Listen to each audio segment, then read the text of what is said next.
अस्सलाम वालेकुम व्यूअर्स, क्या हाल चाल है आप सबका। उम्मीद है कि आप सब बिल्कुल खैरियत से होंगे। मैं भी अल्हम्दुलिल्लाह बिल्कुल ठीक हूँ। आज मैं आपके साथ शेयर करूँगी एक बहुत ही ज़बरदस्त सी और झटपट से बनने वाली मटन कढ़ाई की रेसिपी। जैसा कि आप सबको पता है कि आगे बकरा ईद आने वाली है, तो आप इसको ईद के मौका पर भी अपने ईद के मेन्यू में शामिल कर सकते हैं। बहुत ही जल्दी से ये तैयार होती है और बहुत ज़बरदस्त ये बनती है। गोश्त को मैंने रात को ही डीफ्रोस्ट करके उसको दोबारा से फ्रिज में रख दिया था, तो ये अब डीफ्रोस्ट हुआ हुआ है। बस अब हम कढ़ाई बनाना स्टार्ट करेंगे। मैंने 1.5 kg बकरे का गोश्त लिया है, जिसमें 1/2 kg विद बोन है और 1 kg बोनलेस है। इसको मैंने कुकर में डाल दिया है और इसके अंदर मैंने 2 लार्ज साइज़ के प्याज काट के ऐड कर दिए हैं और 2 ही लार्ज साइज़ के टमाटर, 2 से 4 हरी मिर्चें और 5-6 लहसुन के जवे ऐड कर दिए हैं। और साथ ही इसमें मैं हस्बे ज़ायका नमक ऐड कर दूँगी और तकरीबन 1 टीस्पून के जितनी रेड चिली पाउडर ऐड कर दूँगी और 1/2 टीस्पून हल्दी का पाउडर। फिर मैंने इसके अंदर 3 कप्स के जितना पानी ऐड किया है और इसको अब हम प्रेशर लगा देंगे तकरीबन 20 से 25 मिनट के लिए, यहाँ तक कि गोश्त जो है वो 90% तक टेंडर हो जाए। आप इस रेसिपी को ज़रूर ट्राई कीजिएगा। बहुत ही क्विक और इजी रेसिपी है ये। चंद एक मसाले ही इसके अंदर जाते हैं, लेकिन ये बहुत ही मज़ेदार तैयार होती है। यहाँ पर हमारा गोश्त जो है वो टेंडर हो चुका था। अब मैंने इसको कुकर से कढ़ाई के अंदर ट्रांसफ़र कर दिया है और हाई फ्लेम के ऊपर हम इसके अंदर जो थोड़ा बहुत पानी बाकी है उसको ड्राई करेंगे। और साथ ही अब हम इसके अंदर ऐड कर देंगे 50 ग्राम के जितना बटर और 1/2 कप के जितना ऑयल।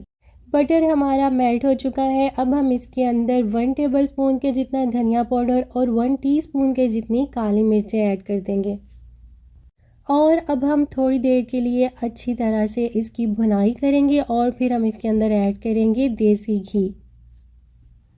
मैंने कोई 5 से 6 मिनट अच्छी तरह से इसकी भुनाई की। अब मैं इसके अंदर 2 टेबलस्पून के जितना देसी घी ऐड करूँगी और अब हम इसको भी अच्छी तरह से मेल्ट होने देंगे और फिर हम इसके अंदर दही ऐड करेंगे। इस सारे प्रोसेस के दौरान हमने फ्लेम को हाई पे ही रखना है। जब से मैंने गोश्त को कुकर से कढ़ाई में ट्रांसफ़र किया है तब से मैंने फ्लेम को हाई पे ही रखा हुआ है। अब हम इसके अंदर दही ऐड करेंगे, तो यहाँ पर हम फ्लेम को लो टू मीडियम पे कर लेंगे ताकि दही जो है वो फटे ना। 1 कप के जितना मैंने इसके अंदर दही ऐड किया है और दही ऐड करने के बाद हमने इसको अच्छी तरह से मिक्स कर लेना है और दही का पानी ड्राई होने तक हमने इसको कुक कर लेना है, यहाँ तक कि इसके अंदर स्मूथ सी ग्रेवी ना बन जाए। मैं इस कढ़ाई को बिल्कुल खुश्क नहीं बनाऊंगी, थोड़ी सी मैं इसके अंदर ग्रेवी को रखूँगी। तो ये चेक करें, यहाँ पर दही के साथ भी मैंने इसकी अच्छी तरह से बुनाई कर ली है। ऑयल जो है वो इसकी ऊपरी सतह पे आ चुका है। अब मैं इसके अंदर ये लाल मिर्चें ऐड कर दूँगी, तकरीबन 4 अदद, और 2 हरी मिर्चें ऐड कर दूँगी। 5 मिनट हम इसको और कुक करेंगे तो हमारी मज़ेदार सी झटपट से तैयार होने वाली मटन कढ़ाई जो है वो बिल्कुल रेडी है। एंड पे हम इसके ऊपर बारीक कटा हुआ हरा धनिया डाल देंगे। आप चाहें तो बारीक कटे हुए अदरक के साथ भी इसको गार्निश कर सकते हैं।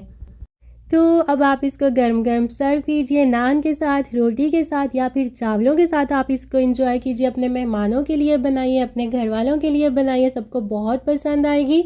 और अगर आपको आज की मेरी ये रेसिपी अच्छी लगी हो तो इसको लाइक ज़रूर कर दीजिएगा। और अगर आप मेरे चैनल पर न्यू हैं तो मेरे चैनल को सब्सक्राइब करना मत भूलिएगा। अपना ढेर सारा ख्याल रखिएगा और मुझे दुआ में याद रखिएगा। इंशाल्लाह मिलते हैं फिर किसी और इजी और क्विक रेसिपी के साथ। तब तक के लिए अल्लाह हाफिज़।